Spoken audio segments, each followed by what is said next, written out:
আমরা কেন নয়াদিল্লিতে এসেছি? জ্ঞানেশ কুমারের একটা তৃপ্তি ছিল যে মানুষকে বোকা বানানোর যে চেষ্টাটা রাজনৈতিক নেতাদের পক্ষ থেকে করা হচ্ছিল, তিনি তৃপ্ত যে মানুষ বোকা হয়নি। তো উনি হোমিওপ্যাথি জানেন, উনি সাহিত্য জানেন, উনি কবিতা জানেন, উনি স্প্যানিশ ভাষা জানেন, উনি গুরমুখী ভাষা জানেন, উনি ছবি আঁকতে জানেন, উনি গান গাইতে পারেন। যেদিন সংবাদ মাধ্যম ওই ফানুসটার তলায় ফুটো করে দিয়েছে, মমতা ব্যানার্জি ধপ করে মাটিতে পড়েছে। ওই অভিষেক ব্যানার্জির পিএ সুমিত রায়, সে পাকিস্তান পালানোর চেষ্টা করছিল, ইমপিচমেন্ট করতে হবে, নেই, কিছুই নেই, হবে না। এখন তো আবার শুভেন্দু অধিকারী ভারতবর্ষের প্রায় প্রধানমন্ত্রী হয়ে গেছেন, মানে ওদের কাছে পশ্চিমবঙ্গের মুখ্যমন্ত্রী মানে ভারতবর্ষের প্রধানমন্ত্রী। জয় হিন্দ বন্ধুরা, আমি দীপঙ্কর মন্ডল, আপনারা দেখছেন নবান্ন নিমন্ত্রণ। আপনাদের সবাইকে স্বাগত। আমার পাশে যিনি বসে রয়েছেন প্রসেনজিৎ বক্সী, আপনারা সবাই চেনেন, সিনিয়র জার্নালিস্ট শুধু নয়, আমাদের অত্যন্ত শ্রদ্ধেয়, মানে বাংলা সাংবাদিকতা শুধু নয়, জাতীয় ক্ষেত্রেও। এখন আমরা যেখানে বসে রয়েছি নয়াদিল্লিতে, তিনি দাপিয়ে কাজ করেছেন। আমরা কেন নয়াদিল্লিতে এসেছি? জ্ঞানেশ কুমার, মুখ্য নির্বাচন কমিশনার, যাকে নাকি বিরোধীরা এক সময় বলতেন যে তিনি ডিফ্যাক্টো চিফ মিনিস্টার। 14ই মার্চের প্রধানমন্ত্রী গেলেন ব্রিগেডে, ঐতিহাসিক ব্রিগেড প্যারেড গ্রাউন্ডে, তার পরের দিন নির্বাচন ঘোষণা হলো।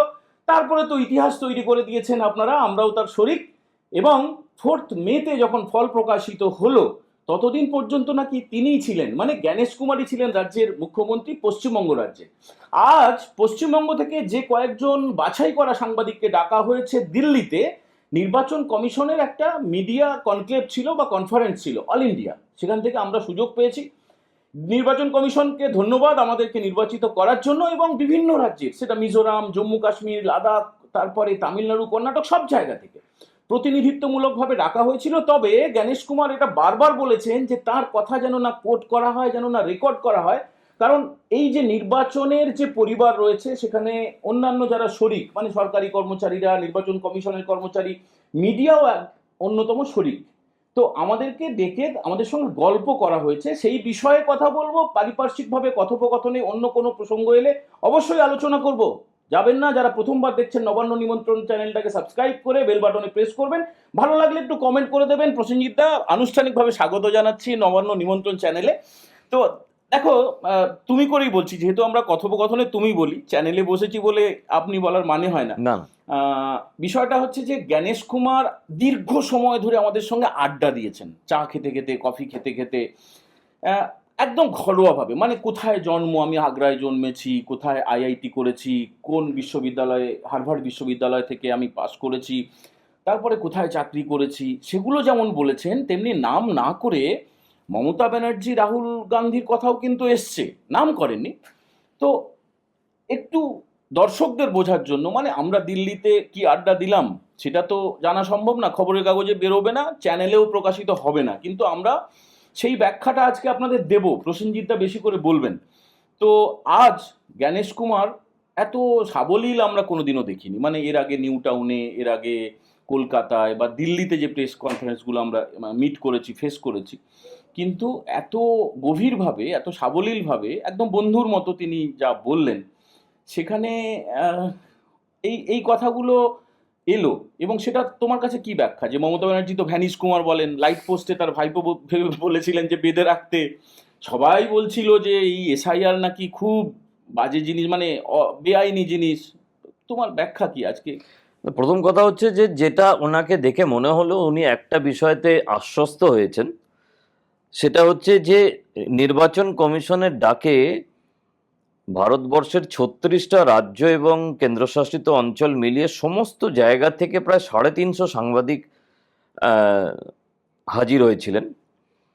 এটা মনে হয় মুখ্য নির্বাচন আধিকারিক বা কমিশনার হিসাবে তার একটা বেশ তৃপ্তির বিষয় যে হ্যাঁ, নির্বাচন কমিশনকে আপাত দৃষ্টিতে রাজনৈতিক নেতারা যেভাবে প্রতিপক্ষ হিসাবে দেখানোর চেষ্টা করেছে, বিশেষ করে এসআইআর চালু হওয়ার পর থেকে, অন্তত জনমানুষের সেরকম হয়তো বিরূপ প্রতিক্রিয়া নেই।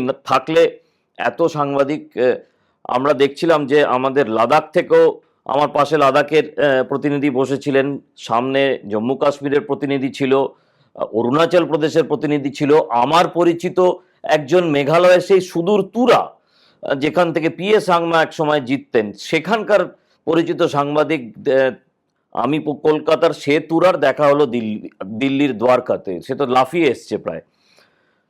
তো এইটা একটা ওনাকে স্বস্তি দিয়েছে যে, আর যেটা উনি আলোচনার মধ্যে দিয়ে বললেন এই ব্যাপারটাতে আমিও একমত, সেটা হচ্ছে যে এসআইআর কে নিয়ে যাই তাণ্ডব নৃত্য করা হোক না কেন, নির্বাচন কমিশন কিন্তু সংবিধান এবং সংবিধানের বেঁধে দেওয়া যে নির্বাচন কমিশনের দায়িত্ব তার বাইরে একটি পদক্ষেপও করেনি। যার ফলে রাজনৈতিক নেতা হিসাবে সেটা মমতা বা অভিষেক ব্যানার্জি বা রাহুল গান্ধী বা স্টালিন, তারা যেভাবেই বিষয়টাকে মানুষের কাছে প্রচার করবার চেষ্টা করুন না কেন, কোনোটাই কিন্তু দাঁড়ায়নি। এবং তাতেও বোধহয় আমার মনে হলো জ্ঞানেশ কুমারের একটা তৃপ্তি ছিল যে মানুষকে বোকা বানানোর যে চেষ্টাটা রাজনৈতিক নেতাদের পক্ষ থেকে করা হচ্ছিল, তিনি তৃপ্ত যে মানুষ বোকা হয়নি। এবং ব্যাখ্যাতে তিনি বলছিলেন যে সংবিধানের বিভিন্ন ধারাটারা উল্লেখ করে যে সেই ধারার বাইরে একদম কোনোভাবেই নির্বাচন কমিশন যায়নি। এবং আমার যেটা মনে হয়েছে সেটা এসআইআর এর সময় থেকে যতটুকু পড়াশোনা করবার সুযোগ হয়েছে বা যতটুকু বিদ্যে আমার আছে, যে টিএন সেশনকেও আমি দেখেছি, তার কাজকর্ম কাছ থেকে দেখবার সুযোগ হয়েছে। টিএন সেশন সংবিধানের নির্বাচন কমিশনের যতটুকু দায়িত্ব তার একটা অংশকে তিনি কার্যকর করেছিলেন, আর একটা অংশ সেটা লুক্কায়িত ছিল। এই যে এসআইআর এবং এসআইআর এর মাধ্যমে একদম মানে প্রচণ্ডভাবে নির্বাচন তালিকাটাকে ত্রুটিমুক্ত করা, এই পার্টটা সেভাবে হয়নি। তো সেই অধিকারটা প্রয়োগ করেছেন এবং সেখানে কোনো বেআইনি কাজ হয়নি, কোনো সংবিধান বিরোধী কাজ হয়নি, এটা তো আমার মনে হয়েছে। এবং সেই জায়গাটাই উনি আরো বেশি করে আমাদের সঙ্গে আলাপচারিতাতে ব্যাখ্যা করছিলেন। এবং এই ব্যাখ্যার মধ্যে আমি কোনো মানে এমন কিছু দেখলাম না যে তাকে অন্য কোনো রাজনৈতিক দল পিছন থেকে পুতুল নাচিয়েছে, তা নয়। কারণ প্রতিটা ক্ষেত্রে তিনি কিন্তু সংবিধানের ধারাতে উল্লেখিত নির্বাচন কমিশনের ভূমিকা এবং দায়িত্ব এসবই যা বলেছেন সেগুলোকে আমরা খবর করতে পারবো না ঠিকই, কিন্তু উল্টে পাল্টে কিছু না হলে গুগলে দেখতে পারি যে তিনি কোনোটাই মিথ্যে বলেননি। একদমই।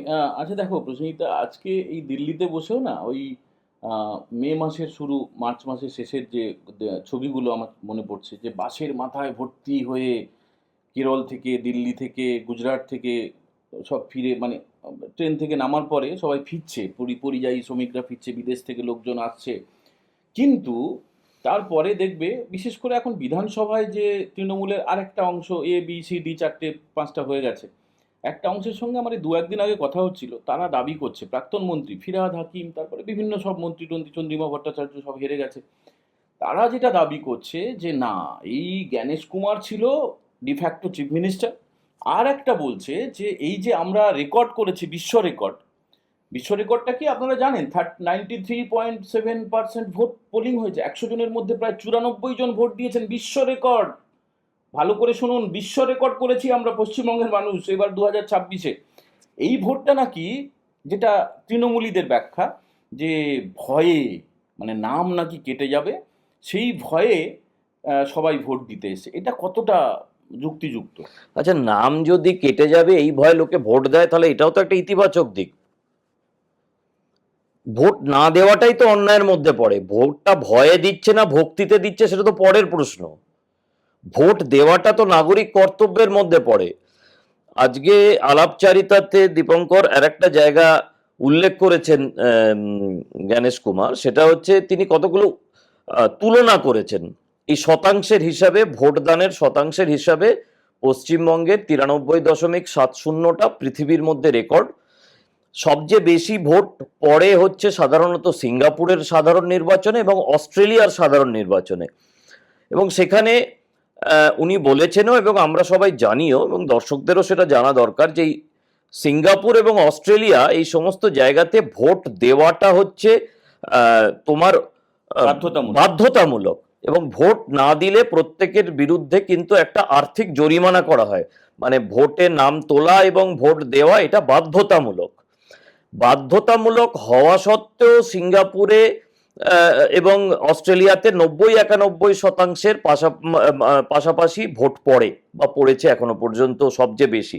অর্থাৎ বাকি লোকেরা আর্থিক জরিমানা দিয়েও তারা ভোট দেয়নি। আর আমাদের রাজ্যে 93.7% লোক ভোট নাই দিতে পারত, কিচ্ছু যায় আসে না। কারণ আমাদের দেশে তো নির্বাচন তালিকায় নাম তোলাটা এবং ভোট দেওয়াটা বাধ্যতামূলক নয়।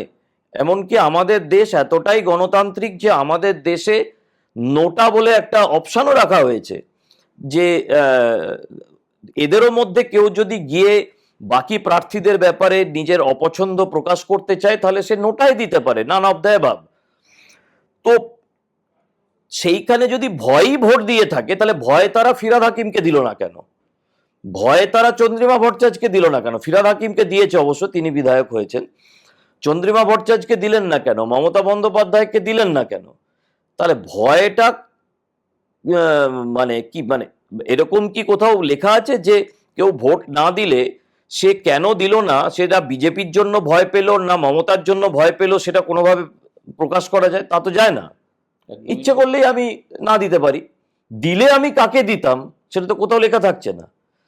তাহলে এই কথাটা একটা নির্বোধের মতো কথাবার্তা, যে ভয়ে দিয়েছে। ভয়ে দিক আর ভক্তিতে দিক, আমি আবারও বলবো যে 93.7% থেকে মানুষকে পশ্চিমবঙ্গে ভোটদান কেন্দ্রে নিয়ে আসতে পেরেছে যে নির্বাচন কমিশন এবং তার ব্যবস্থা, এটাকে এইভাবে অসম্মানিত করে ছোট করে দেখানোর কোনো জায়গা নেই।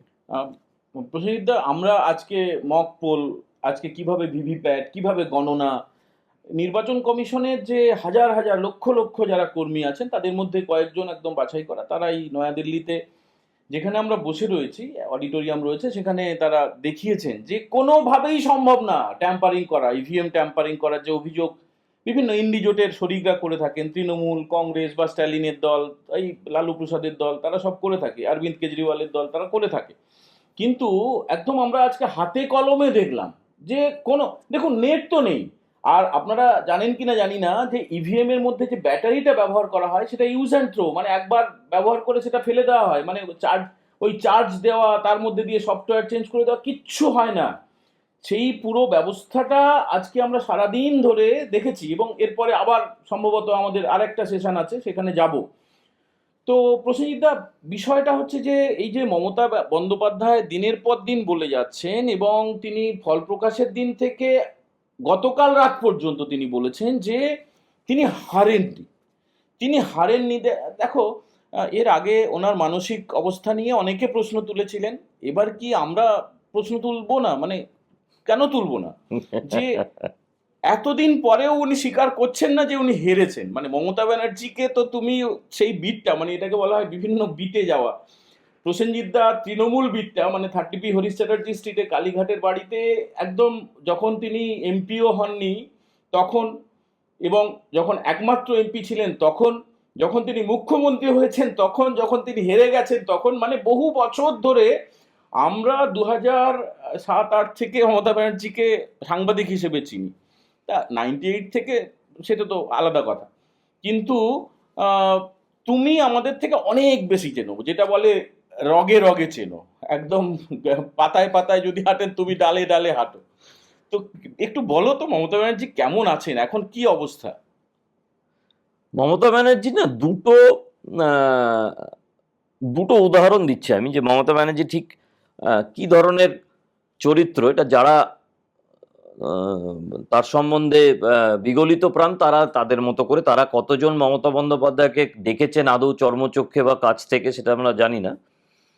কিন্তু দুটো উদাহরণ তোমাকে দিই, বা তোমার দর্শকরা এদের যদি আরো খুব কাছ থেকে দেখে। একটা হচ্ছে যখন তিনি এই ইদানিংকালে এসআইআর এর নাম করে 3-4 দিনের একটা ধর্ণা নামক বিষয় করেছিলেন, সেখানে ওনার প্রাক্তন এক বিধায়ক, ওনার দলের মঞ্জু বসু, তিনি কাছাকাছি আসাতে যে ধরনের উনি একটা অদ্ভুত ধরনের অঙ্গভঙ্গি করেছিলেন, এটা কোনো সুস্থ মানুষ করে না। কিন্তু মানে তাকে অপছন্দ করলেও যেন মনে হচ্ছে সে প্রাচীন যুগে যখন অস্পৃশ্যতা কাজ করতো, যে কলে জল নেওয়া যাবে না, বা গ্রামের উচ্চ বর্ণের মানুষেরা নিচে লোকেদের দাঁড় করিয়ে রাখতো বা বসিয়ে রাখতো, ওই রকম ভাবে উনি একটা গা ঝাড়া দিলেন মঞ্জু বসুকে দেখে, যেন মনে হচ্ছে কোনো একটা অস্পৃশ্য তাকে ছুতে এসেছে অথবা কুকুরে তাড়া করেছে টাইপের। এইটা ওনার মনস্তত্ত্ব বোঝার ক্ষেত্রে একটা অত্যন্ত জরুরি।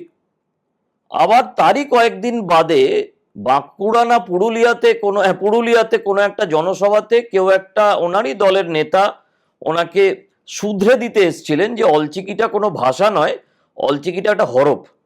না, সেইটার সময় যেরকম ভাবে মানে তিনি আতঙ্কগ্রস্ত হয়ে চিরবিরিয়ে উঠেছিলেন, তাতে মনে হয়েছিল যে লোকটা বোধহয় মানব বোমা মমতা বন্দ্যোপাধ্যায়কে মেনে ফেলছে, অথবা আবার ওরকম তিনি বোধহয় সারা গায়ে গোবর মেখে মমতা বন্দ্যোপাধ্যায়কে জড়িয়ে ধরতে এসেছেন, যে তাতে মমতা বন্দ্যোপাধ্যায় যে সুচিতা, সেই সুচিতা কোনোভাবে লঙ্ঘিত হবে।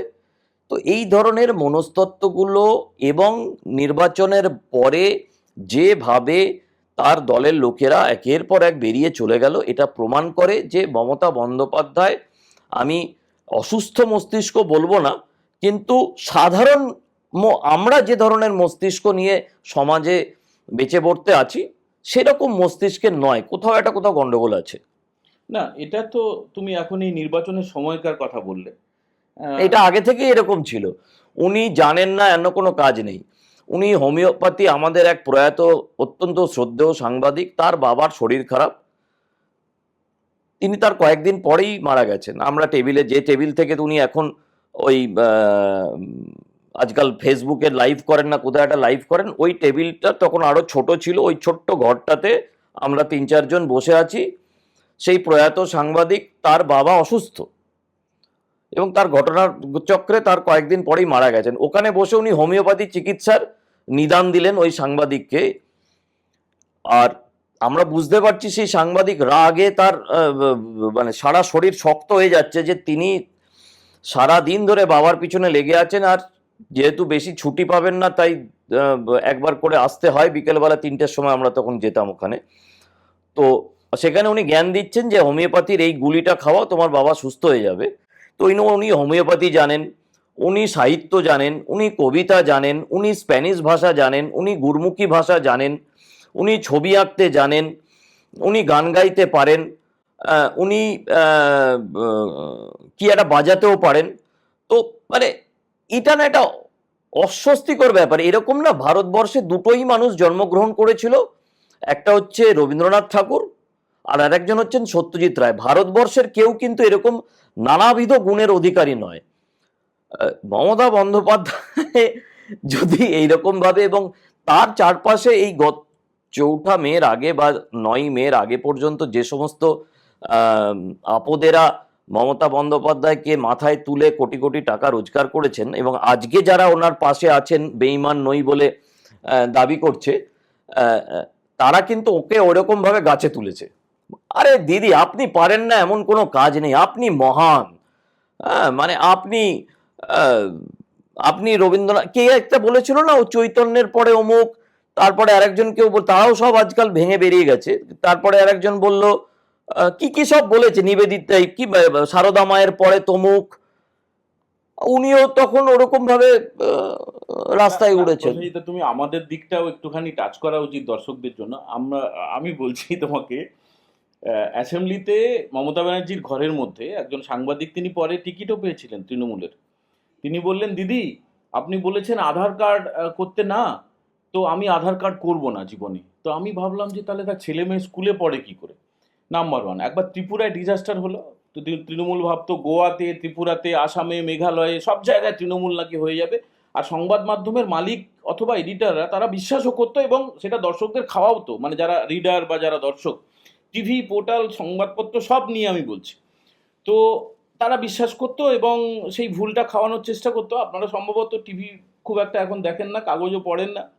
তো যাই হোক, আমি যেটা বলতে চাইছি যে এই তুমি বললে না যে পাম্প করা হতো বা গাছে তুলে দেওয়া হতো, সংবাদ মাধ্যমও কিন্তু এর বাইরে নয়। না, আমিই তো গাছে তুলেছি একটা সময়তে, আমি গাছে তুলে, পরিষ্কার কথা দীপঙ্কর, একটা জিনিস বুঝে রাখো। কিভাবে 2007-8 সালে বা তার আগে থেকে পশ্চিমবঙ্গে বামপন্থীরা পশ্চিমবঙ্গকে যেভাবে রোগড়ে রেখেছিল, তার পরিণতিতে কিন্তু মানে জ্যোতিবাবু হচ্ছেন পশ্চিমবঙ্গের যদি আহ, প্রথম অপদার্থ মুখ্যমন্ত্রী হন, তাহলে দ্বিতীয় অপদার্থ মুখ্যমন্ত্রী মমতা বন্দ্যোপাধ্যায়। তো জ্যোতিবাবু যেভাবে পশ্চিমবঙ্গটাকে বৌদ্ধিক দিক থেকে, শিল্পের দিক থেকে, কৃষির দিক থেকে, সমস্ত দিক থেকে বামফ্রন্ট যেভাবে ধ্বংস করে দিয়ে গেছে, সেই জায়গাটা থেকে দেখো, আমি মনে করি ব্যক্তিগতভাবে এবং ঐতিহাসিকভাবে যে সাংবাদিকরা শুধু খবর করবে এটা সাংবাদিকের কাজ নয়। সমাজের বিভিন্ন সময়েতে সাংবাদিকদের ভূমিকা পালন করতে হয়। কারণ আমরা বলি কি, আমরা বলি যে এই আমাদের বইতে লেখা থাকে না যে সাংবাদিকতা হচ্ছে সময়ের আয়না। তো সময়ের আয়নাতে দেখতে পাচ্ছি বামফ্রন্ট এবং তাদের নেতারা পশ্চিমবঙ্গের পিণ্ডি শ্রাদ্ধ করছে। তাহলে সেইটা যদি আয়না হয়, সেটা যদি আমরা বুঝি, তাহলে তো আমাদের একটা ভূমিকা পালন করতে হবে। মহাত্মা গান্ধীও ভূমিকা পালন করেছেন তার হরিজন পত্রিকার মধ্যে দিয়ে সেই সময় অবস্থাটা মানুষের কাছে তুলে ধরবার জন্য। আমরাও তুলে ধরেছি এবং তখন আমাদের সামনে মমতা ছাড়া আর কেউ ছিল না। অতএব আমরাও পাম্প দিয়েছি। আমি তো বলছি মমতা বন্দ্যোপাধ্যায় 200% তিনি সংবাদ মাধ্যমের তৈরি করা একটা ফানুস। যেদিন সংবাদ মাধ্যম ওই ফানুসটার তলায় ফুটো করে দিয়েছে, মমতা ব্যানার্জি ধপ করে মাটিতে পড়েছে। না, ফানুস আর একটা আছে, সেমি ফানুস। সেটা হচ্ছে কোনো কোনো সংবাদ মাধ্যমে আমার এখনো মনে আছে বলা হয়েছিল যে অভিষেক বন্দ্যোপাধ্যায়ের স্ত্রী রুজিরা ব্যানার্জি তিনি শুধু সংসার করতে চান, তিনি এমপি হতে চান না, বিধায়ক হতে চান না, মন্ত্রী হতে চান না। আপনারা জানেন যে অভিষেক বন্দ্যোপাধ্যায়ের স্ত্রী রুজিরা নারুলা তিনি ভোটও দিতে পারেন না, মানে তার ক্ষমতাই নেই। তিনি হচ্ছেন ওই কি সিটিজেন, যেন একটা ওভারসিজ সিটিজেন, মানে তার ভোটাধিকারই নেই। তো ফলে সেখানেও সংবাদ মাধ্যম একটু পাম্প দিয়েছিল অভিষেক বন্দ্যোপাধ্যায়কে। একটা ওটা ফানুসও না, মানে বেলুন, ফানুসেরও তাও একটা না দাম না, আছে। অভিষেক ব্যানার্জি হচ্ছে একটা বড় লোকের বিগড়ে যাওয়া ছেলে মেয়ে হয় না, যেগুলো হেলমেট ছাড়া মোটর বাইকের লাইসেন্স খুলে, এই সাইলেন্সার খুলে, সরি ওই ধ্যাৎ ধ্যাৎ ধ্যাৎ ধ্যাৎ সাইলেন্সার ধ্যাৎ খুলে ফাটাফাট ফাটাফাট ফাটাফাট আওয়াজ করতে করতে 120 কিলোমিটার স্পিডে গাড়ি চালিয়ে চলে যায় এবং তাতে চারিদিকের সবাই তাদের একটা ভীত সন্ত্রস্ত অবস্থা তৈরি হয় যে এই বোধহয় মানে তার কারণে আমাদের দুর্ঘটনা ঘটবে। অভিষেক ব্যানার্জি হচ্ছে বাস্তবে তাই একজন, মানে 1,000 কোটি টাকার পিসির 10,000 কোটি টাকার ভাইপো, যার জীবনে আহ, কিছু করতে হয়নি, শুধু নিজে সকালবেলা পাদকৃত্য করতে হয়েছে, ওটা অন্য কেউ করে দিতে পারে না। ওই কাজটা করা ছাড়া আর মূত্র বিসর্জন করা ছাড়া কোনো কাজটাই অভিষেক ব্যানার্জিকে নিজেকে করতে হয়নি। ওনার আগে পিছে 150খানা সিকিউরিটি, কেন? নিজেকে করতে হয়নি। ওনার গাড়ি নিজেকে করতে হয়নি, বাড়ি নিজেকে করতে হয়নি, লোকের টাকা, চুরি করার টাকা, সেই সমস্ত টাকা ওনার, কারণ ওনার পিসি 1984 সাল থেকে কিন্তু ক্ষমতায়। 84 সালে যখন উনি সাংসদ হয়েছেন তখন থেকে কোনো না কোনোভাবে তিনি কিন্তু ক্ষমতার অলিন্দে রয়েছেন। শুধু বোধহয় ওই 98 থেকে 2000 বা এই যে সময়টাতে উনি একবার শুধু হেরেছিলেন, এই সরি 89 থেকে 91, ওই সময়টাতে বোধহয় একটুখানি কিছু ছিলেন না, না বিধায়ক, না উনি তো বিধায়ক 11তে হয়েছেন। তাছাড়া হয় সাংসদ ছিলেন, হয় মন্ত্রী ছিলেন, এই মন্ত্রী ছিলেন, ওই মন্ত্রী ছিলেন, তাই মন্ত্রী ছিলেন, সব সময় কিন্তু তিনি ক্ষমতার অলিন্দে থেকেছেন। যার ফলে তার এবং সাংবাদিকরা যখন ইটের পাঁজায়, যে সাংবাদিকরা পরবর্তীকালে ওনার পাশে সারমেয়ের মতো জিভ বার করে হ্যাঁ হ্যাঁ হ্যাঁ হ্যাঁ করেছে, তাদেরকে আমরা ডগ স্কোয়াড বলি। তো তারা অভিষেকের সঙ্গে প্লাস্টিকের বল নিয়ে ওই ইটের পাঁজায় খেলতো। হ্যাঁ, এবং তারা তখন থেকেই জানে যে এর সঙ্গে ইটের পাঁজায় খেললে ভবিষ্যতে হতে পারে আমি একটা কিছু হতে পারি। তো তাকে খেলতেও নিজে নিজে হয়নি, সাংবাদিকরা বিকেলবেলা তাকে খেলিয়ে নিয়েছে। তো এই যার অবস্থা, মানে এই এটাও তো পাম্প, সবই পাম্প। এবং সেটা সংবাদ মাধ্যম পাম্প দিয়েছে মমতাকে, সংবাদ মাধ্যম পাম্প দিয়েছে অভিষেককে, মমতা পাম্প দিয়েছে অভিষেককে। সাংবাদিকদের মধ্যে দুটো ভাগ হয়ে গেছে, কে মমতাপন্থী হবে, কে অভিষেকপন্থী হবে, কে মমতাপন্থী থাকলে ক্ষমতার কাছাকাছি থাকবে বা বেশি টাকা করবে, কে অভিষেকপন্থী থাকলে বেশি ক্ষমতার কাছাকাছি থাকবে, টাকা করবে। পুরোটাই পাম্প, পুরোটাই ফুটো হয়ে গেছে, পুরোটাই ধপাস করে মাটিতে পড়েছে। না, অনেকে তো এখন পালিয়েও বেড়াচ্ছে। তবে পালিয়ে বেড়ানো একজনকে সম্ভবত অ্যারেস্ট করেছে এসটিএফ। ওই অভিষেক ব্যানার্জির পিএ সুমিত রায়, সে পাকিস্তান পালানোর চেষ্টা করছিল।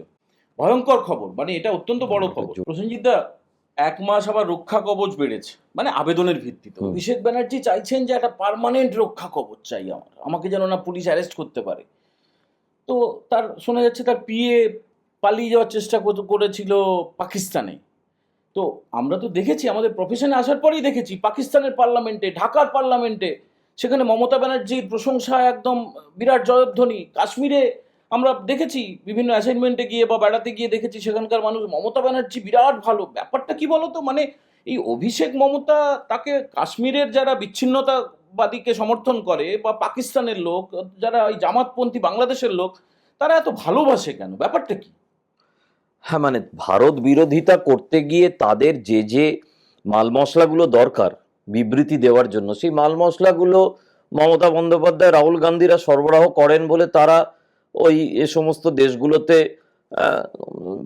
কাশ্মীরের বিচ্ছিন্নতাবাদীদের কাছে অত্যন্ত পছন্দের মানুষ। কারণ তারা তো দূরে বসে ভারত সম্বন্ধে কি ন্যারেটিভ তৈরি করবে বুঝে উঠতে পারেন না হয়তো অনেক সময়তে। তো আমাদের এই সমস্ত মমতা বন্দ্যোপাধ্যায় টাইপের লোকেরা তারা ন্যারেটিভটা তৈরি করতে ওদের সাহায্য করে, সেই জন্য তারা এতটা তাদের কাছে পরিচিত এবং পছন্দের। হয়তো অনেক অন্য নেতাকে তারা চেনেন না, কিন্তু মমতা বন্দ্যোপাধ্যায়কে ঠিক চেনেন। এমনিতে সাধারণ একটা বুদ্ধিতে বলো না, আমরা বাংলাদেশের কটা লোককে চিনি? কে কি বললো আমাদের তাতে কি যায় আসে? একদম কোনো যায় আসে না। কিন্তু বাংলাদেশে পশ্চিমবঙ্গের প্রতিটি রাজনৈতিক গতি প্রকৃতি তাদের মুখস্থ। এখন তো আবার শুভেন্দু অধিকারী ভারতবর্ষের প্রায় প্রধানমন্ত্রী হয়ে গেছেন, মানে ওদের কাছে পশ্চিমবঙ্গের মুখ্যমন্ত্রী মানে ভারতবর্ষের প্রধানমন্ত্রী। ঠিক একই রকম ভাবে পাকিস্তানের কটা নেতা, একটা ভারতবর্ষ যেখানে রাজ্য এবং কেন্দ্রশাসিত নিয়ে মোট 36টা জায়গা আছে, তার একটা অংশ হচ্ছে পশ্চিমবঙ্গ, সেখানকার একটা মুখ্যমন্ত্রী তার প্রতিটি গতি প্রকৃতি পাকিস্তানে অত্যন্ত কাছ থেকে নজর করা হয়। তুমি কি জানো বালুচিস্তানে কে, ওখানকার কি হয় আমি জানি না, এখনো পর্যন্ত ওই অংশটা পাকিস্তানে আছে যদিও। সিন্ধু প্রদেশে কে, পাঞ্জাবে কে, বা অন্যান্য যে সমস্ত মানে পাকিস্তানের পাঞ্জাব আর কি, বা ওই করাচির ওদিকে কি হয় আমরা তো কিছুই জানি না। কিন্তু ওরা যেভাবে অনর্গল এবং অত্যন্ত আত্মবিশ্বাসের সঙ্গে মমতার বিবৃতি, একইভাবে রাহুলটাও চলে আসে, ওটা বাদ দেওয়া যায় না, তাদের বিবৃতি, তাদের গতি প্রকৃতি সম্বন্ধে তাদের টিভি ডিবেটে কথা বলতে থাকে।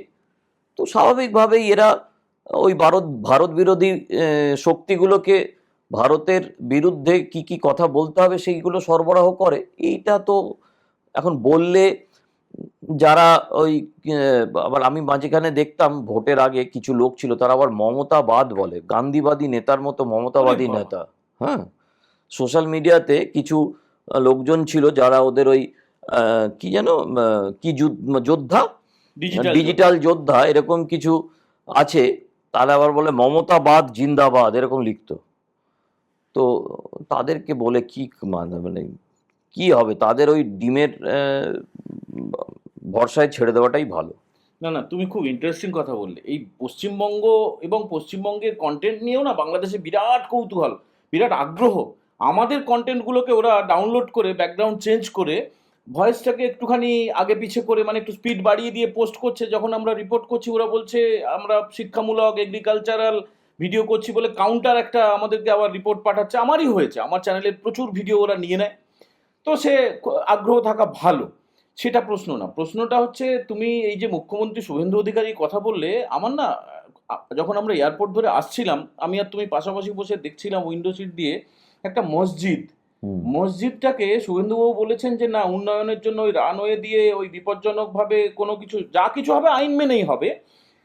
আজকে প্রচুর হোয়াটসঅ্যাপে ভিডিও আসছে আমাদের কাছে যে সেখানে কেন্দ্রীয় বাহিনী, সেখানে পুলিশ, মানে ছয়লাভ হয়ে গেছে এয়ারপোর্টের কাছে শুধুমাত্র ওই মসজিদটার কারণে।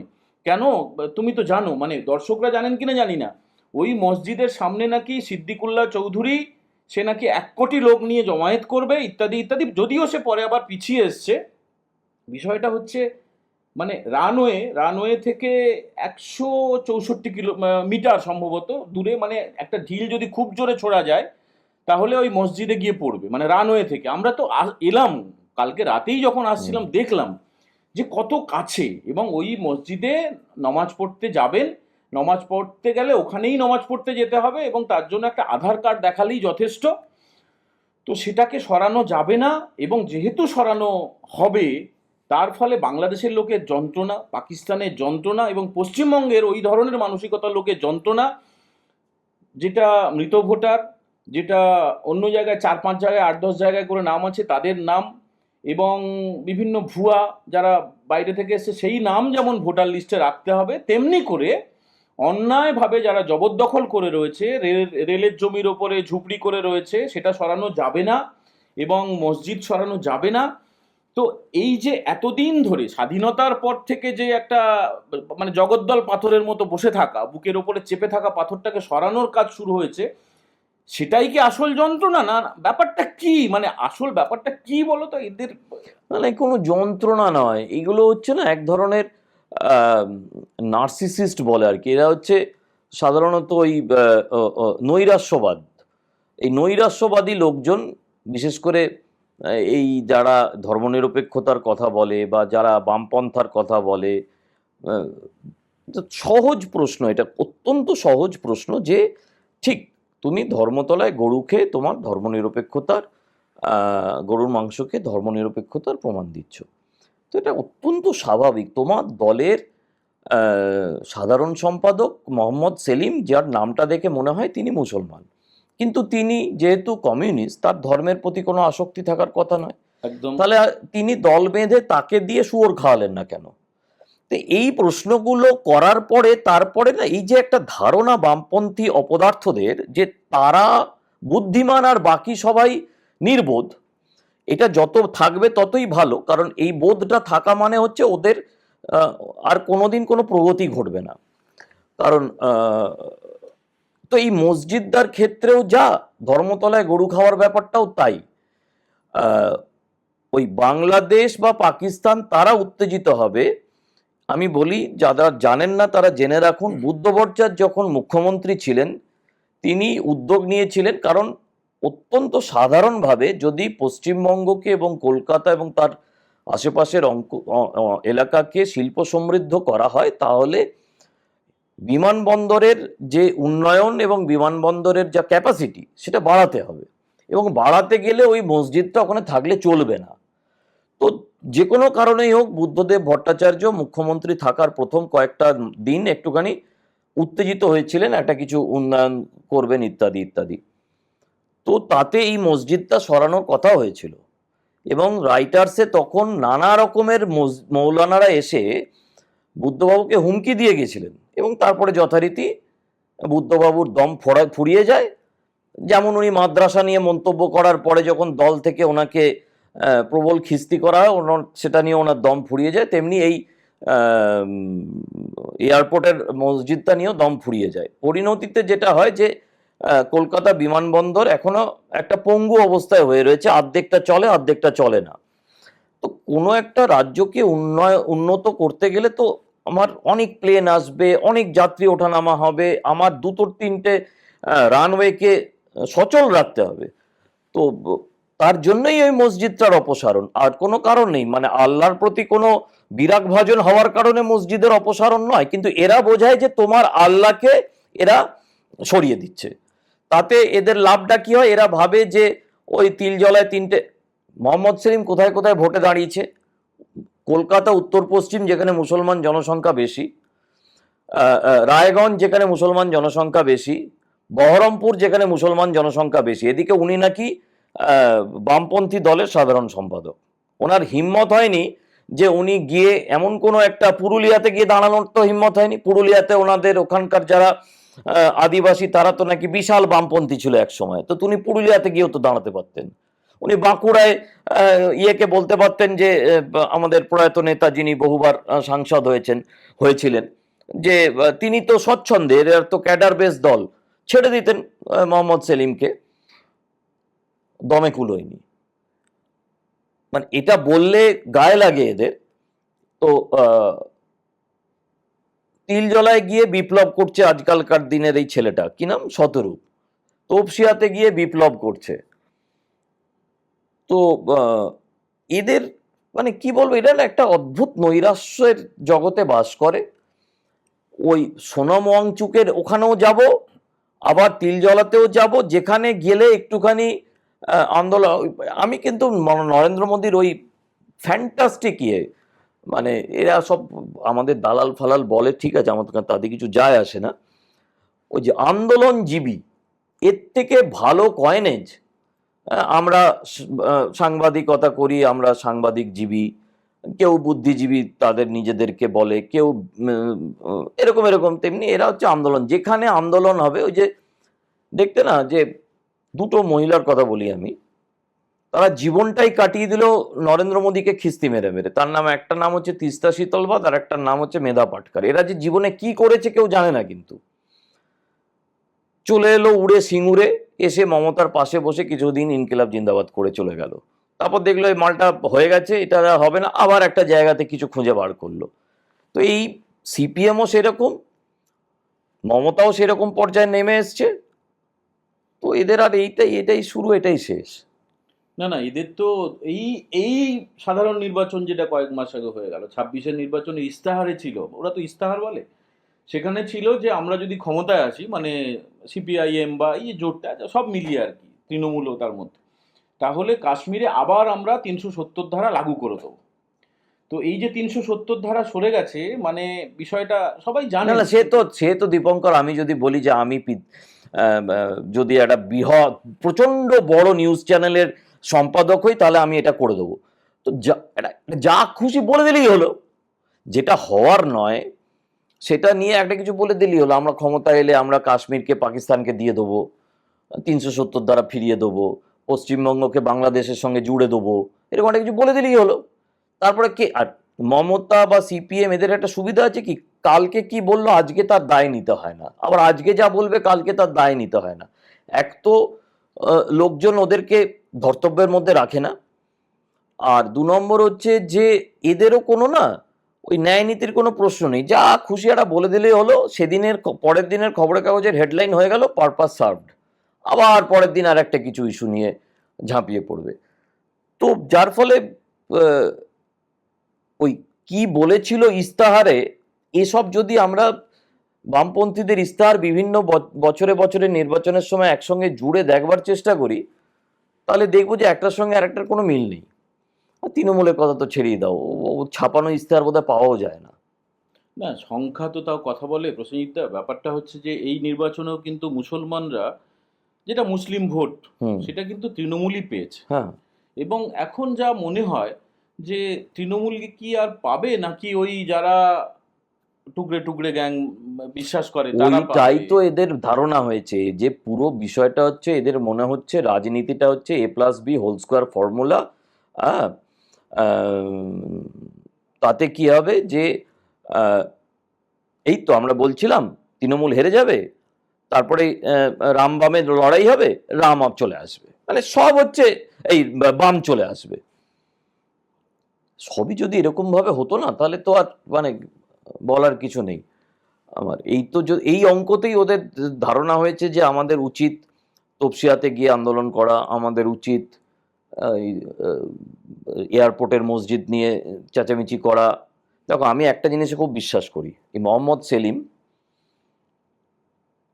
প্রচণ্ড জ্ঞান দেয় সাংবাদিকদের কি করা উচিত আর কি করা উচিত নয়। এবং কোনো সংবাদ মাধ্যম যদি একটু অপরিচিত হয়, তাদের সঙ্গে খুব অভদ্র ব্যবহার করে, ভীষণ। ভীষণ অভদ্র ব্যবহার করে। তো আমার কাছেও একটা বিশাল মানে থিওরি আছে নিজস্ব, যে ভাই তুই তোর নিজের দলের টিআরপি তোল, তোকে দেখাবো, তোর টিআরপি না থাকলে তোকে আমি পাত্তাই দিই না। তুই যত বড় নিজেকে নেতা মনে করিস না কেন, তুই 0 থেকে 1 হয়েছিস। তোদেরই মুখ্যমন্ত্রীরা একসময় বলেছিল যাদের বিধানসভায় বিধায়ক নেই তাদের আমরা সর্বদলীয় বৈঠকে ডাকি না। গত এত বছর ধরে তোরা তো সর্বদলীয় বৈঠকে যাওয়ার যোগ্যতাই তোদের ছিল না। এখন একটা বিধায়ক হয়েছে না, 2টো বিধায়ক হয়েছে, 2টো হয়েছে বোধহয়, তো না একটা হয়েছে, মনেও থাকে না, আইএসএফ আর সিপিএম মিলিয়ে 2টো হয়েছে। তো পরিষ্কার আমার হিসেব, আমি নিজেকে মনে করি যে আমি উচ্চস্তরীয় সাংবাদিক, তোর কোনো টিআরপি নেই, তোকে আমি পাত্তাই দিই না। যেদিন তোর টিআরপি হবে সেদিন তোর কথা ভাববো, তোর ছবি দেখাবো, তোর খবর শোনাবো লোককে। কারণ তোর ভোট নেই মানে তো তোর দর্শকও নেই। আমি কেন শুধু শুধু এয়ার টাইম নষ্ট করব? তুমি যদি ছোট চ্যানেলের সঙ্গে অভদ্র ব্যবহার করতে পারো, আমিও ছোট দলের সঙ্গে অভদ্র ব্যবহার করতে পারি, যা ভাগ। একদমই, মানে আমরা মনে হয় সিপিএম নিয়ে এই প্রথম সম্ভবত অনেক কিছু কথা জানলাম, এবং আপনারাও জানলেন। বিষয়টা হচ্ছে সত্যি অপ্রাসঙ্গিক হয়ে গেছে। ভবিষ্যতে তৃণমূল বা সিপিএম এগুলো নিয়ে চর্চা খুব একটা আপনারাও শুনতে পাবেন না। কংগ্রেস নিয়েও একই ব্যাপার, যদিও তারা, আমরা যে বিষয়ে শুরু করেছিলাম গণেশ কুমার, আজকে আবার জয়রাম রমেশ তিনি দাবি করেছেন যে ওই ইমপিচমেন্ট সেই পুরনো, বেশ মানে বছরখানেক হয়ে গেল, ইমপিচমেন্ট করতে হবে। নেই, কিছুই নেই, হবে না, তাও বলছে। আমাকে বলতো, জয়রাম রমেশ যদি ধর্মতলা দিয়ে হেঁটে যায় ওকে কেউ চিনতে পারবে? রাস্তার কুকুরও চিনতে পারবে না। জয়রাম রমেশ আর ওই পবন খেরা, এই দুটো লোককে রাস্তায় দাঁড় করিয়ে দিলে ওকে ওদের দলের লোকেরাই চিনতে পারবে না। এগুলো সব হচ্ছে মানে কি বলবো, এরা এরা পরজীবী। ওই রাহুলের মতো একটা মালদার লোক, মানে আন্তর্জাতিক স্তরে যতই হোক একটা দেশের বিরোধী নেতা হিসাবে নানা রকম যারা অ্যান্টি ইন্ডিয়া অ্যাক্টিভিটিসগুলো করে, টাকা পয়সা এদিক ওদিক থেকে ফান্ডিং করে, তো এই করে গান্ধী পরিবারের তো একটা বেশ মার্কেট আছে। তো এই মার্কেটটাকে ধরেই এই সমস্ত লোকেরা বেঁচে থাকে।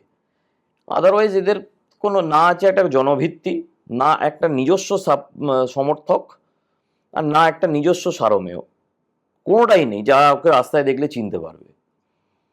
ও কি বললো, ইমপিচমেন্ট না ইমপিচমেন্ট সব কিছু যায় আসে না কারো। মানে 2024-এর মে মাস থেকে নরেন্দ্র মোদীর সরকারটা পড়ে যাচ্ছিল, হ্যাঁ, আর 2026-এর মে মাস থেকে শুভেন্দু সরকারটাও পড়ে যাচ্ছে। যাক, কি করা যাবে।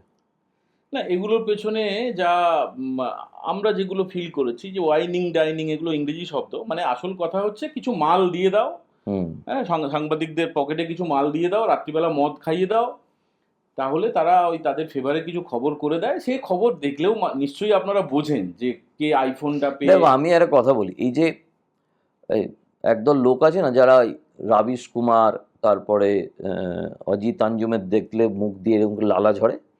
মুশকিল হচ্ছে কি জানো তো, আমরা তো গেঁয়ো যোগী আর খুব লো প্রোফাইলে থাকতে পছন্দ করি। 1 তারিখে মাইনে না ঢুকলে চিন্তা হয়ে যায়। এই সমস্ত এই rubbish, Ajit Anjum, all are in real sense rubbish, stupid, scoundrel, idiot, যা বলতে পারো সব। এরা পয়সা নিয়ে অ্যান্টি ইন্ডিয়া ক্যাম্পেন করে। এরা কি, এরা সাংবাদিক, এদের সবাইকার সঙ্গে আমি একসঙ্গে এক জায়গায় দাঁড়িয়ে পাশাপাশি লাইভ দিয়েছি। আমি জানি এরা কারা। আমি এদের সহকর্মী হিসাবে বিভিন্ন জায়গাতে ভারতবর্ষে অ্যাসাইনমেন্টে গেছি, মানে অন্য চ্যানেল, আমি আর তারা অন্য চ্যানেলের। সো এইগুলো যে কি পরিমাণ স্কাউন্ড্রেল কল্পনা করতে পারবে না তোমরা। এরা কি পরিমাণ মানে ভারতবর্ষের ক্ষতি করে। প্রত্যেকটা লোক নিজের নাম পরিবর্তন করেছে। রাবিশ নিজের নাম পরিবর্তন করেছে। এরা কমিউনিস্ট হতে গিয়ে নিজের নাম পরিবর্তন করে, কারণ এরা সবাই হচ্ছে আপার কাস্ট। হ্যাঁ, হয় গুপ্তা, নয় পান্ডে, নয় তেওয়ারি, এরকম আপার কাস্টের লোক। আমি জানি না সবকটা টাইটেল ঠিক বললাম কিনা। এবং এই দেখবে যে এই বিভিন্ন রকমের বামপন্থী আপার কাস্ট লোকেদের এই কুমার টাইটেল বা রঞ্জন টাইটেল নিয়ে নেওয়ার একটা অভ্যেস আছে। কানাইয়া কুমার, ও কিন্তু আপার কাস্টের লোক। রাবিশ কুমার, ও হচ্ছে আপার কাস্টের লোক। ওরা যে সমস্ত এলাকার, ওদের ওখানে আপার কাস্টের লোকেরা কমিউনিজমের নিয়ে বড় বড় বুলি ঝাড়বে আর বাড়িতে একটা ওই হাভেলি করে থাকবে, এটা তো হয় না। যার ফলে দিল্লিতে এসে ওরা নাম পাল্টায় সবাই। ওরা ছোটবেলাতে এইচএস পাস করে দিল্লি চলে এসে জেএনইউ ফেএনইউতে পড়ে আর নামটা পাল্টে ফেলে, সব কুমার অথবা রঞ্জন। ঠিক আছে। আর এই অজিত আঞ্জুম, এও হচ্ছে এবারে খিচুড়ি পাকিয়েছে। যেমন এই আম আদমি পার্টির আতিশি বলে একটা মেয়ে আছে না, ওর নানা রকম নাম, আতিশি, মারলেনা, না কি সব অদ্ভুত, মানে অর্ধেকটা লেনিন, অর্ধেকটা মার্কস, এসব অদ্ভুত অদ্ভুত একটা ইউটোপিয়ান জগতে বাস করে এরা। এরা নিজেদের যোগ্যতায় একটা বামপন্থীকেও কোনোদিন ভোট দিতে পারেনি, কারণ ওরা যেখানে থাকে সেখানে বামপন্থীরা প্রার্থী দিতে পারে না। কিন্তু এরা হচ্ছে বড় বামপন্থী সব। আর সবাই আমেরিকার টাকায় বামপন্থা করে, মানে আসে সোরসের টাকা, যেটা পুঁজিবাদী দেশ, আর আন্দোলন করে আমেরিকার বিরুদ্ধে।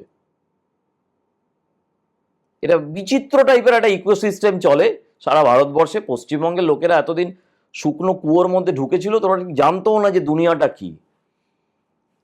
অজিতাঞ্জুম যে চ্যানেলে কাজ করেছে সেই চ্যানেলকেও 6 নম্বর চ্যানেল বানিয়ে দিয়ে এসছে, মানে 1 নম্বর থেকে নামিয়ে 6 নম্বর করে দেওয়ার যোগ্যতাও ওর আছে।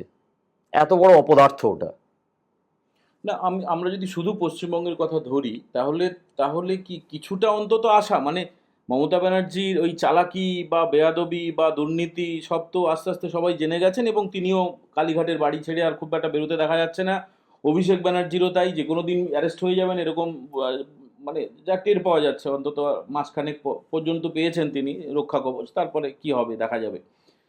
আর এদিকে বামপন্থীদেরও কি হাল, মানে কিছুটা চালাকিগুলো ধরা পড়ে অন্তত আশার আলোটা দেখা যাচ্ছে। হ্যাঁ, স্বাভাবিক। কারণ হচ্ছে যে কতকগুলো জিনিস এমন জায়গায় দাঁড়িয়েছে পশ্চিমবঙ্গের, সেটা হচ্ছে যে এক সাংস্কৃতিক দিক থেকে পশ্চিমবঙ্গ শেষ করে দিয়েছে। যদিও এই মমতা সংস্কৃতির নাম বলতো, যদি গবেষণা করে দেখা যায় যে আমরা এমন একটা জায়গায় গিয়ে পৌঁছেছি সাংস্কৃতিক ক্ষেত্রে। আমি একটা উদাহরণ দিচ্ছি। আহ, দিল্লিতে চাণক্যপুরী বলে একটা জায়গা আছে, তার আশেপাশে যেমন বিভিন্ন বিদেশি দূতাবাস আছে, তেমনি অনেক বড় বড় অফিসারদের কোয়ার্টার আছে, মানে বাংলো কোয়ার্টার নানা রকম। তো সেখানে এক সময়তে ভালো দুর্গাপুজো হতো, এবং বহু বছর আগে থেকে সেই দুর্গাপুজোটা চালু হয়েছে। কারণ সরকারের নানা রকম উচ্চ পদের আমলা বা অন্যান্যরা তারা বাঙালি হতেন। এখন সেই পুজোটা কমতে কমতে কমতে কমতে একটা টিমে পুজো হয়েছে। কারণ হচ্ছে কি, উচ্চ পদে বাঙালিদের সংখ্যা কমতে কমতে কমতে কমতে প্রায় সঞ্জীব সান্যাল আর বাকি কয়েকজন ছাড়া আর কেউ নেই। তাও সঞ্জীব সান্যাল অর্ধেকটা পশ্চিমবঙ্গের, বাকিটা প্রবাসী। তো এটা একটা উদাহরণ যে বামপন্থীদের আমল থেকে পশ্চিমবঙ্গের অবস্থাটা কোথায় গিয়ে দাঁড়িয়েছে। উচ্চ পদে কোনো বাঙালি নেই, যার ফলে দুর্গাপুজোটা পর্যন্ত চালাতে ওদের অসুবিধা হচ্ছে। এগুলো না পশ্চিমবঙ্গে কেউ কোনোদিন জানায়নি, বলেনি। যারা দিনের পর দিন পশ্চিমবঙ্গের মানুষের মুখে ঠুলি পরিয়ে রেখেছে না, তাদের এগুলো বোঝা উচিত। তো সেই বামপন্থীদের সময় থেকে সংস্কৃতি বলো, শিক্ষা ব্যবস্থা বলো, বাকি সমস্ত কিছু নষ্ট হয়ে গেছে। সেইগুলোকে তো মানে এই সরকারের কাছে মানুষের আশা এবং আকাঙ্ক্ষা ভয়ঙ্কর, এটাও একটা খুব বাজে জিনিস। কিন্তু এই 50 বছর ধরে পশ্চিমবঙ্গটা কোণঠাসা হতে হতে হতে হতে এমন একটা জায়গায় চলে গেছে না, মানুষের ভয়ঙ্কর আশা। এবং আশা করা যায় সেই আশাটা, আকাঙ্ক্ষাটা বেশ কিছুটা পূরণ হবে এই প্রথম দফায়। কিছু কিছু তো হচ্ছেই। এই আমরা এখানে আলোচনা করছি, দেশের স্বরাষ্ট্রমন্ত্রী কলকাতা, শিলিগুড়ি এবং কলকাতা যাচ্ছেন। ওখানে আমুলের একটা কলকাতার আশেপাশে একটা আমুলের কারখানার ভিত্তিপ্রস্তর স্থাপন হবে। ধীরে ধীরে ধীরে ধীরে আরও উচ্চ পর্যায়ের, আন্তর্জাতিক পর্যায়ের নানা রকম পুঁজি নিবেশ হবে। পুঁজি নিবেশ হতে গেলে মসজিদটা সরাতে হবে। এগুলো সব ইন্টারলিঙ্কড। কিন্তু আরও বেশি জায়গাতে এয়ারপোর্ট বানাতে হবে। ইয়েতে ঝাড়খণ্ডে যত এয়ারপোর্ট খুব ভালোভাবে চলতো অনেকদিন আগে, পশ্চিমবঙ্গে অত এয়ারপোর্ট ছিল না। দুর্গাপুরের এয়ারপোর্টটা তো হালে হয়েছে। পশ্চিমবঙ্গে শুধু কলকাতার বাগডোগরা, এর বাইরে তো কিছু ছিলই না। কিন্তু ঝাড়খণ্ডে রাঁচি, ধানবাদ, হাজারিবাগ, গয়া, এই সব জায়গায় এয়ারপোর্ট আছে। দেওঘর। তো পশ্চিমবঙ্গে এই যে ধর্মীয় রিলিজিয়াস সার্কিটের কথা, স্পিরিচুয়াল সার্কিটের কথা মুখ্যমন্ত্রী বলছেন, এর জন্য তো এয়ারপোর্ট লাগবে, তো বা ভালো রাস্তা লাগবে, ভালো বাস পরিষেবা লাগবে। পরিবহন ব্যবস্থাটাকে লাটে তুলে দিয়েছে বামফ্রন্টের সময় থেকে। তো আমি সেদিন পরশু দিনই ঘটনাচক্রে মুখ্যমন্ত্রীর সঙ্গে বেশ কিছুক্ষণ কথা বলার সুযোগ হয়েছিল আমাদের পেশা এবং অন্যান্য বিষয় নিয়ে। যেখানেই হাত দিচ্ছে সেখানেই পচা, সেটাই পচে গেছে। হয় অর্থনৈতিকভাবে পচে গেছে, নয় সিস্টেমগতভাবে পচে গেছে। বলছিলেন, আমার আরও কয়েকজন ছিলাম, গল্প হচ্ছিল, কোথায় হাত লাগাবো। যেখানে হাত দেওয়া হচ্ছে, বাকি বেশ কিছু মন্ত্রীদের সঙ্গে কথা হয়েছে, আশা করি তোমারও হয়েছে, যে যেখানেই হাত দিচ্ছে সেটাই পচে গেছে। মানে সেই পচা থেকে তুলবো, বিশ্ববিদ্যালয়ে উপাচার্য নেই, যারা আছেন তারা দুর্নীতিজ্ঞ ছিলেন, তারা দুর্নীতিগ্রস্ত। কোন জায়গায় প্রাইমারি স্কুল উঠে গেছে, টালিগঞ্জের 12টা বাজিয়ে দিয়েছে, হ্যাঁ, নাটক সেভাবে হয় না, নাটক যেটা ছিল সেটা ব্রাত্য এমনভাবে তার মধ্যে করাপশন ঢুকিয়ে দিয়ে গেছিল, সে আর বলার না। সে এখন শুনছি আবার ঋতব্রত দল। ঋতব্রতর দলে যাওয়ার চেষ্টা করছে। হ্যাঁ, তো মানে যে কোনো জায়গাতে পাড়ায় পাড়ায় সিন্ডিকেট, গুন্ডা, বদমাইশ, তোলাবাজি, আহ, দেখা যাক কি হয়। মানে রাত যত অন্ধকারই হোক না কেন, সকাল হতে বাধ্য, প্রাকৃতিক নিয়মে সেটা হবেই। তো আমরা সবাই আশায় অবশ্যই রয়েছি, এবং অবশ্যই সকাল হবে, ভোরের আলো আমরা দেখতে পাবো। সেই বিশ্বাস, সেই আস্থা, সেটা অবশ্যই আমাদের আছে। প্রসেনজিৎ দাকে অনেক অনেক ধন্যবাদ, এবং আপনারা কমেন্ট করে জানাবেন আর কোন কোন ব্যাপারে আপনারা প্রসেনজিৎ দার কাছে শুনতে চান, এবং আজকের কন্টেন্ট আপনাদের কেমন লাগলো কমেন্ট করার পাশাপাশি ভালো লাগলে বন্ধুদের সঙ্গে শেয়ার করবেন, লাইক করবেন, আর একটু বেশি ভালো লাগলে হাইপ তুলে দেবেন। ভালো থাকবেন সবাই। এখনকার মতো এখানে ইতি করছি। জয় হিন্দ, বন্দে মাতারাম।